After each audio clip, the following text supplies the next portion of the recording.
नमस्कार, खिलाड़ी नंबर 1 में आप सभी का स्वागत है। मैं हूं सुमित और हफ्ते का पहला कारोबारी सत्र भारतीय बाजार नए रिकॉर्ड स्तरों को हिट करने के बाद अभी भी तेजी में कामकाज कर रहे हैं। करीब फ्लैट टू पॉजिटिव साइड पे इंडेक्स 25,400 के ऊपर इंडेक्स फॉर्मली बना हुआ है। 40 अंकों के आसपास की बढ़त यहां पर देखने को मिल रही है और एक अच्छी खरीदारी मार्केट्स में आज अक्रॉस द बोर्ड बनी हुई है। सेंसेक्स भी करीब 100 अंक ऊपर, निफ्टी बैंक 150 अंकों की बढ़त के साथ कामकाज करते हुए mid cap index flat to positive और स्मॉल कैप इंडेक्स अभी भी फ्लैट टू नेगेटिव साइड पर मूव करता हुआ दिखाई पड़ा है। तो हायर लेवल से थोड़ा सा ईज ऑफ मार्केट जरूर हो। ऑब्वियसली वो जब भी कभी नया हाई हिट होता है उसके बाद थोड़ी सी बिकवाली आती है हायर लेवल से, लेकिन फिर भी जो फ्रंट लाइन इंडेक्स है वो अभी भी हरे निशान में है। एडवांस डिक्लाइन में एडवांसेस अभी भी तेज़ी के साथ हैं। 1350 शेयर तेज़ी में और करीब 1198 शेयर ऐसे हैं जो कि बिकवाली के साथ कामकाज करते हुए दिखाई पड़ रहे हैं। लेकिन मोर लेस अगर आप कंट्रीब्यूशन वाइज भी देखेंगे तो इंडेक्स में आज जो एक अच्छी तेज़ी है उसमें सेलेक्टिव बैंक्स, कैपिटल गुड्स जो कि पार्टिसिपेट करता हुआ दिखाई पड़ रहा है। ऑटो की तरफ से पार्टिसिपेशन है। ICICI बैंक करीब 10 अंकों का कॉन्ट्रीब्यूशन है। भारतीय एयरटेल 9 अंकों का या 10 अंकों का कॉन्ट्रीब्यूशन यहाँ से है। L&T 9 अंकों का कॉन्ट्रीब्यूशन और M&M करीब 8 अंकों का कंट्रीब्यूशन यहां से आ रहा है। इसके अलावा HUL करीब 14 अंकों का नेगेटिव कंट्रीब्यूशन दे रहा है। बजाज फाइनेंस करीब 13 अंकों का नेगेटिव कंट्रीब्यूशन दे रहा है। बजाज फिनसर्व 5 अंकों का नेगेटिव कंट्रीब्यूशन और रिलायंस करीब 3 अंकों का नेगेटिव कंट्रीब्यूशन यहां से आ रहा है। तो एक बढ़िया तेजी जो बजाज हाउसिंग फाइनेंस की लिस्टिंग से पहले बजाज फाइनेंस, बजाज फिनसर्व में देखने को मिली, वो अब थोड़ी सी फिजल आउट होते हुए दिखाई पड़ी है, खासतौर से इस लिस्टिंग के बाद, इस इवेंट के बाद। इस पूरे हफ्ते हमारे साथ खिलाड़ियों में पार्टिसिपेट करने के लिए मधु बंसल मौजूद रहेंगी, हरीश जुजारे हैं और साथ ही साथ कपिल शर्मा है कपिल शाह हमारे साथ, जिनसे हम बातचीत करेंगे मार्केट्स को लेकर भी और साथ ही साथ उनसे बातचीत करेंगे उनकी इंडिविजुअल ट्रेड्स को लेकर भी। तीनों ही खिलाड़ी हमारे साथ मौजूद हैं। उनके साथ शुरुआत करते हैं पहले मार्केट्स को लेकर, फिर उनकी इंडिविजुअल कॉल्स को लेकर। मधु, सबसे पहले मार्केट्स पे आपका एक व्यू कि आज बढ़िया नया ऑल टाइम हाई हिट हुआ, उसके बाद थोड़ा सा मार्केट ब्रीदर ले रहा है। आप कैसे रीड कर रहे हो मार्केट्स को, क्या करना चाहिए अभी? जी, तो एक अच्छी बड़ी मूवमेंट हमने लास्ट वीक देखी। उसके बाद निफ्टी का एक रेंज में ट्रेड करना काफी लाजमी सा है। वो एक रेंज में 25,300 और 25,460 की एक टाइट रेंज में ट्रेड करता हुआ दिखेगा, जो कि एक ब्रीदर के तौर पर हम लेकर के चल सकते हैं रादर देन अ कॉशन और अ worry. Momentum of course positive है, लेकिन मुनाफा वसूली या कंसोलिडेशन की मार्केट को अब जरूरत आती हुई दिख सकती है। वहीं अगर बैंक निफ्टी की बात करूं तो वो अंडर परफॉर्म करता हुआ दिखा था एज कम्पेयर टू निफ्टी, लेकिन आज तेजी उसमें देखने को मिल सकती है। तो बैंक निफ्टी का मैं जरूर बोलना चाहूंगी दर्शकों को कि उस पर आप खासा ध्यान रखें। इमीडिएट सपोर्ट उसका 52,000 का और नेक्स्ट रेजिस्टेंस 52,800 का आप लेकर के चल सकते हैं। और कुछ सेक्टर्स हैं उसमें भी हमें अच्छी तेजी देखने को मिल रही है, तो rather than a caution of worry मैं कंसोलिडेशन जरूर बोलना चाहूंगी इसको। 1000 का एक स्टॉप डाल के निफ्टी बैंक को रिस्की ट्रेडर्स लॉन्ग साइड पे देख सकते हैं। हेलो मधु, जो 52,000 का स्टॉप डाल के निफ्टी बैंक में क्या रिस्की ट्रेडर्स लॉन्ग साइड पे पोजीशंस देख सकते हैं? बिल्कुल मैं यही बताना चाहूंगी। बैंक निफ्टी में आप आज के लिए बिल्कुल तेजी की तरफ अपना रुख रख सकते हैं। तो निफ्टी बैंक लॉन्ग साइड पे बायस रहेगा। निफ्टी में थोड़ा सा जरूर कंसोलिडेशन देखने को मिल रहा है। हरीश, आपका क्या कहना है मार्केट्स को लेकर, क्योंकि आज मिड कैप स्मॉल कैप थोड़ा सा ऊपर लिस्टों से नीचे जरूर आया, लेकिन अभी भी जो एडवांस डिक्लाइन है वो एडवांसेस के फेवर में है। आपकी रीडिंग्स क्या बोलती है मार्केट्स पे? जी, मार्केट में अगर देखा है तो हाँ बिल्कुल पिछले हफ्ते के तेजी के हिसाब से थोड़ा बहुत साइडवेज कंसोलिडेशन हो रहा है, प्रॉफिट बुकिंग देखने मिल रहा है। और निफ्टी में देखा है तो 24,450 के अराउंड एक रेजिस्टेंस जोन है, तो जब तक उसके ऊपर नहीं निकलता है मुझे लग रहा है कि एक साइडवेज कंसोलिडेशन रहेगा। लेकिन अगर बॉर्डर मार्केट के हिसाब से देखते हैं तो अभी भी स्ट्रेंथ दिखाई दे रहा है। और सेक्टर वाइज अगर मेटल्स हो गया और FMCG के स्टॉक्स में, बहुत सारे स्टॉक्स में तेजी दिखाई दे रहा है। तो मुझे लग रहा है कि सेक्टर स्टॉक स्पेसिफिक होना चाहिए आज के लिए। और हो सकता है कि निफ्टी थोड़ा साइडवेज कंसोलिडेशन हो एक माइनर कुछ 1-2 दिन के लिए। तो निफ्टी साइडवेज कंसोलिडेशन में रहे। और निफ्टी बैंक को लेकर वहां क्या व्यू है आपका? निफ्टी में जैसे प्रीवियस अर्निंग्स ने बताया था, मुझे लग रहा है कि बैंक निफ्टी बिल्कुल थोड़ा बहुत, अगर बैंक निफ्टी की एक स्ट्रॉन्ग सेटअप बना हुआ है और डेली चार्ट्स में और इनवर्स एचएनएस का पैटर्न भी जो बनाया हुआ है। और अगला चीज है कि देखना चीज है कि प्रीवियसली बैंक निफ्टी थोड़ा बहुत अंडर परफॉर्म कर रहा था। मुझे लग रहा है कि मोमेंटम बिल्टअप हो रहा है अभी स्लोली ग्रेजुअली। मुझे लग रहा है कि इसमें पिकअप हो सकता है आगे जाके बैंक निफ्टी में। तो बैंक निफ्टी में शायद पिकअप गोइंग फॉरवर्ड आता हुआ दिखाई पड़ सकता है। कपिल, आपका व्यू मार्केट्स को लेकर, आप कैसे रीड कर रहे हो निफ्टी को, निफ्टी बैंक को? जी, जैसे ही हमने पहले देखा हुआ था कि जैसे ही मार्केट के कुछ लेवल्स बदलते हैं ऊपर की और मार्केट मूव करता है, तभी मार्केट के कहां ना कहां पे टेक्सचर भी चेंज हुआ करते हैं। तो लेट्स से कि अभी जो मार्केट का ऊपर का पड़ाव है, तो इस पड़ाव में हम देख रहे हैं कि जो पहले के जो बीटन डाउन सेक्टर्स थे, जैसे कि मधु जी ने बताया हुआ था, दूसरे कलीग ने बताया हुआ था कि बैंक निफ्टी का सेटअप काफी अच्छा हो रहा है। तो जो beaten down sectors like bank Nifty थे, एनर्जी थे, तो वो वहां पे कहां ना कहां पे अभी कुछ मोमेंटम आने लग देखने मिल रही है। तो 52,000 का लेवल चल रहा है, तो बैंक निफ्टी में यहाँ पे एक बुलिश सेटअप सा बनता ही जा रहा है। ऊपर में 52,800 का अपसाइड पोटेंशियल देख रहा हूँ, और जब तक ये 51,700 के ऊपर सस्टेन करता है, तो मेरे हिसाब से यहाँ का बुलिश स्ट्रक्चर इंटैक्ट रहना चाहिए। तो कपिल, अगर मैं बाइफरकेट करूं बैंक को भी, private bank versus PSU bank, तो आप पे जो तेजी है ये किसकी तरफ से आते हुए ज्यादा देख रहे हो?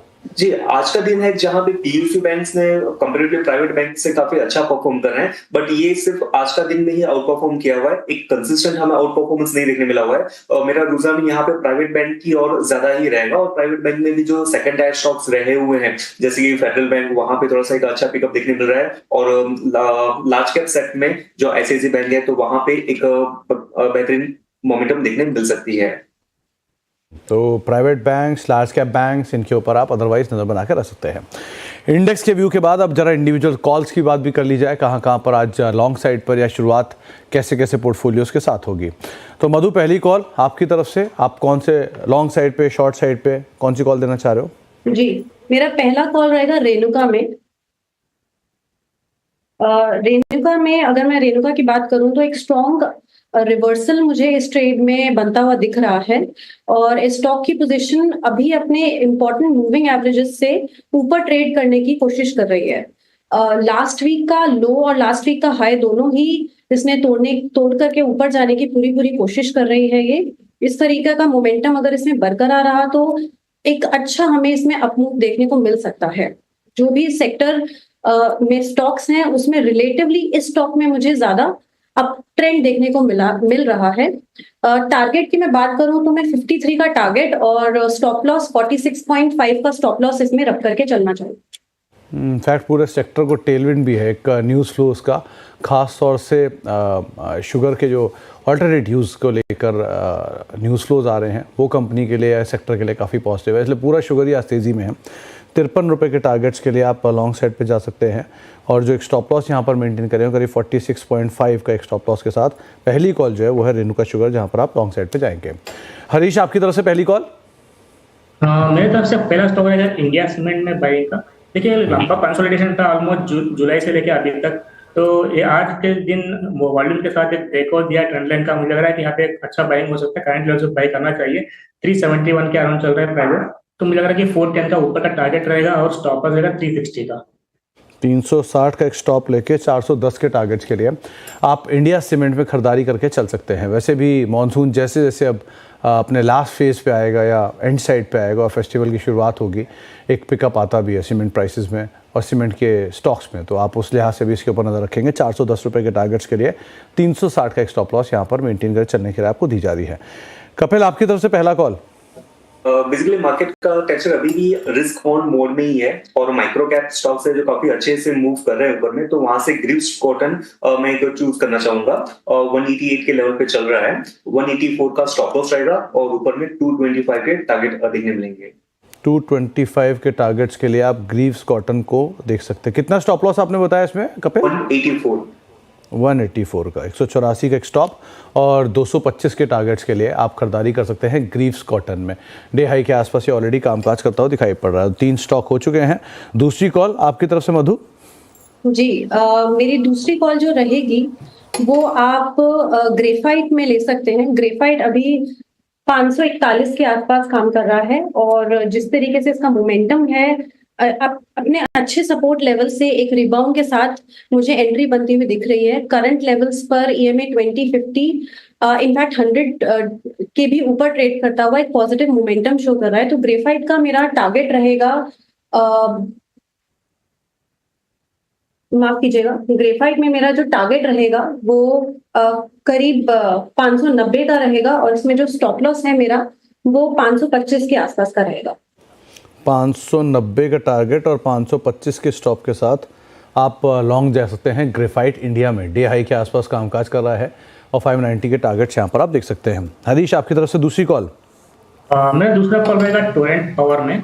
मुझे लग रहा है कि टोरेंट पावर एक ब्रेकआउट दिया है, स्टॉक आउट ट्रायंगल पैटर्न का ब्रेकआउट है इसमें, और मुझे लग रहा है कि कंसोलिडेशन के बाद ब्रेकआउट है। तो करंट लेवल्स में बाइंग करने की राय है।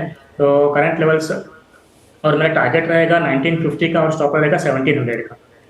1950 का और 1700 का एक स्टॉप लेके आप टोरेंट पावर में लॉन्ग जा सकते हैं। हरीश, इतना बड़ा टारगेट, 200 रुपये के आसपास का अपसाइड आप स्टॉक में देख रहे हो, कोई खास वजह? मुझे लगा कि ये थोड़ा पोजिशनल है, 1-2 दिन के लिए स्टॉक है। मुझे लग रहा है कि इसे एक बड़ा सा ब्रेकआउट दिया है बड़ा कंसोलिडेशन के बाद, और पावर स्टॉक्स में सारे में थोड़ा बहुत मोमेंटम बिल्टअप हो रहा है। मुझे लग रहा है कि एक पोजिशनल के लिए कॉल है ये। मुझे लग रहा है कि आगे जाके लेवल्स अचीव कर सकते। तो टोरेंट पावर, क्योंकि आज पावर स्पेस में बढ़िया तेज़ी है तो शायद सेक्टर का टेलविड भी मिले, इसलिए 1700 का एक स्टॉप लेके आप लॉन्ग साइड पे जा सकते हैं। 1950 का आपका पहला टारगेट रहेगा, 1700 का एक स्टॉप रहेगा। कपिल, आपकी तरफ से दूसरी कॉल। यहाँ पे गोदरेज एग्रो पिक रहेगा, क्योंकि पिछले 2 महीनों पहले स्टॉक में 7 साल के रेंज का एक ब्रेकआउट दिया हुआ है और पिछले 2 महीने में स्टॉक में थोड़ा सा रिट्रेसमेंट हमें देखने मिला हुआ है और पिछले कुछ दिनों में कुछ एक अपसाइड ट्रिगर मुझे देखने मिल रहे हैं। तो मेरा मानना ये है कि यहाँ से फिर से बुलिश कंटिन्यूएशन साइन हमें देखने मिल सकता है। 813 के लेवल पे ये स्टॉक चल रहा है, तो यहाँ करंट लेवल पे बाय का व्यू बनता है। नीचे में स्टॉप लॉस 804 रुपए के रहेंगे और ऊपर में टारगेट 870 रुपए के। 870 का एक टारगेट और 804 का एक स्टॉप लॉस लेके आप गोदरेज एग्रोवेट में खरीदारी करके चल सकते हैं। तो 6 कॉल जो है वो पूरी हो चुकी हैं। शुगर स्पेस में, क्योंकि मधु आपने राय दी और ये शुगर स्पेस आज बहुत बढ़िया बस भी कर रहा है, द्वारकेश हो, EID पैरी हो, सारा का सारा सेक्टर चल रहा है। सो इस सेक्टर में कोई और नाम जिस पर आपको लग रहा हो कि हाँ बेट किया जा सकता है, यहाँ पर एक अच्छा टेलविंड है? क्योंकि इस सेक्टर को जरूर आज ऑब्जर्व आप कर सकते हैं और लगातार इसमें जो भी आपको आउट परफॉर्मर्स दिख रहे हैं उसको आप अपनी वॉच लिस्ट में जरूर लगा सकते हैं। लेकिन मेरे अकॉर्डिंग रेणुका एक one of the best performance होना चाहिए। तो रेणुका पे आप अदरवाइज नजर बना कर रखिएगा। इनफैक्ट डे हाई के आसपास द्वारकेश भी कामकाज कर रहा है, रेणुका भी डे हाई के आसपास ही कामकाज करता हुआ दिखाई पड़ रहा है। ब्रेक का वक्त हो गया, ब्रेक के बाद लौटेंगे, कुछ और कॉल्स हैं उन पर बातचीत करेंगे और कुछ बढ़िया स्टॉक्स हैं जहाँ पे एक अच्छा अपमूव देखने को मिल रहा है, उन पर भी चर्चा करते हैं छोटे से ब्रेक के उस पार।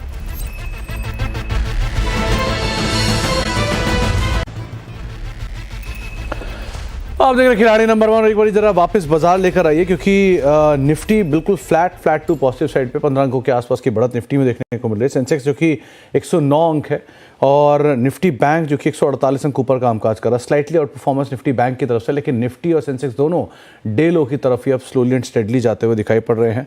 And likewise Nifty mid cap और स्मॉल कैप इंडेक्स में, मिड कैप इंडेक्स तो फ्लैट टू पॉजिटिव है, 1/4% ऊपर है, लेकिन स्मॉल कैप इंडेक्स अब लाल निशान में डे लो पर कामकाज कर रहा है। तो ब्रॉडर मार्केट्स में और निफ्टी भी in fact slowly and steadily day लो की तरफ जाता हुआ दिखाई पड़ रहा है। हालांकि निफ्टी बैंक जो है वो अभी भी आउट परफॉर्म करता हुआ दिखाई पड़ रहा है। तीनों खिलाड़ी हमारे साथ मौजूद हैं। मधु बंसल हैं, हरीश जुजारे हैं और कपिल शाह मौजूद हैं, जिनसे हम चर्चा कर रहे हैं मार्केट्स पर भी और साथ साथ उनके इंडिविजुअल कॉल्स पर भी। 2 कॉल्स ले चुके हैं। मधु, आपकी तरफ से तीसरी कॉल। जी, मेरी तरफ से तीसरी कॉल रहेगी आइशर मोटर में। जैसे कि पहले भी हमारा डिस्कशन हुआ कि ऑटो सेक्टर आज अच्छा परफॉर्म कर रहा है। कुछ महीनों के, कुछ हफ्तों के रेजिस्टेंस लेवल 4895 को ब्रीच करता हुआ ये अच्छी वॉल्यूम्स के साथ मुझे इस समय दिख रहा है। RSI कंफर्टेबली 56 पर ट्रेड कर रहा है, जो कि सही मायनों में स्टॉक की परफॉर्मेंस को दर्शाने में पीछे है। तो अपने माइनर रेजिस्टेंस को जैसे ये ब्रीच करता है अच्छी वॉल्यूम्स के साथ, तो इसका टारगेट हम 5250 का देख सकते हैं और स्टॉप लॉस इसमें 4800 का के आसपास का आप रख सकते हैं। तो आप आइशर मोटर में खरीदारी करके चल सकते हैं 5250 के टारगेट्स के लिए और करीब 4800 का एक स्टॉप लॉस यहाँ पर मेंटेन करके चलने की राय आपको दी जा रही है। हरीश सर, आपकी तरफ से तीसरी कॉल। मेरा तीसरा स्टॉक रहेगा स्ट्राइड्स फार्मा। मुझे लग रहा है कि स्ट्राइड्स फार्मा भी कंसोलिडेशन के बाद ब्रेकआउट दिया है, जो 1400 का लेवल हर्डल था वो पार किया आज के दिन। मुझे लग रहा है कि यहाँ से फिर से एक बार तेजी पिकअप हो सकती है और मुझे लग रहा है कि करंट लेवल से बाय करना चाहिए। 1520 का टारगेट रहेगा और 1350 का स्टॉप।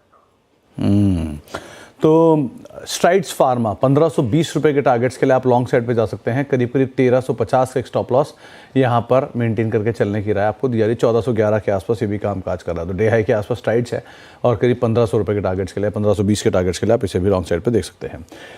कपिल जी, आपकी तरफ से तीसरी कॉल। जी, मैंने पहले जो 2 कॉल थे ग्रीव्स कॉटन और गोदरेज वो थोड़े से एक एग्रेसिव साइड पे थे। तीसरा कॉल मैं एक डिफेंसिव साइड पे जाना चाहूंगा, तो टाटा कंज्यूमर मेरी एक चॉइस रहेगी यहाँ पे। 1219 के लेवल पे स्टॉक ट्रेड कर रहा है, काफी अच्छा फॉर्मेशन, पैटर्न फॉर्मेशन है, मोमेंटम आना ड्यू है, लेकिन टेक्निकल स्ट्रक्चर काफी अच्छा देखने मिल रहा है इसको। तो 1219 पे यहाँ पे बाय का व्यू बनता है, स्टॉप लॉस 1210 का रहेगा और ऊपर में टारगेट 1280 के देखने मिल सकते हैं। 1280 के टारगेट्स के लिए आप लॉन्ग साइड पे जाएंगे टाटा कंज्यूमर के अंदर। तो एफएमसीजी पैक हो गया, ऑटो हो गया, फार्मा हो गया, पावर हो गया, मेटल हो गया, डाइवर्सिफाइड हो गया, सीमेंट हो गया, शुगर हो गया, हर तरफ से अलग अलग सेक्टर्स, अलग अलग स्टॉक्स यहाँ से आते हुए दिखाई पड़ रहे हैं। ब्रेक का वक्त हो गया, ब्रेक के बाद लौटेंगे, तमाम खिलाड़ियों के जरा पोर्टफोलियोज भी देखेंगे और कुछ और स्टॉक्स पे बातचीत भी करते हैं। छोटे ब्रेक के उस तरफ।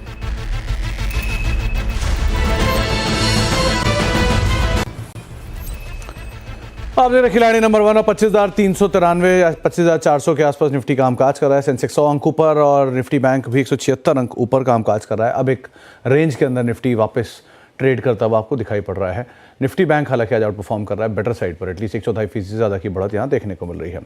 तीनों खिलाड़ियों का जरा पोर्टफोलियो लेकर आते हैं और तीनों खिलाड़ियों के रिटर्न्स भी देख लेते हैं किस तरह के देखने को मिल रहे हैं। शुरुआत करते हैं पहले मधु के पोर्टफोलियो के साथ। उन्होंने आज रेणुका शुगर के साथ शुरुआत की है, करीब 53 रुपये के टारगेट्स के लिए आप खरीदारी कर सकते हैं।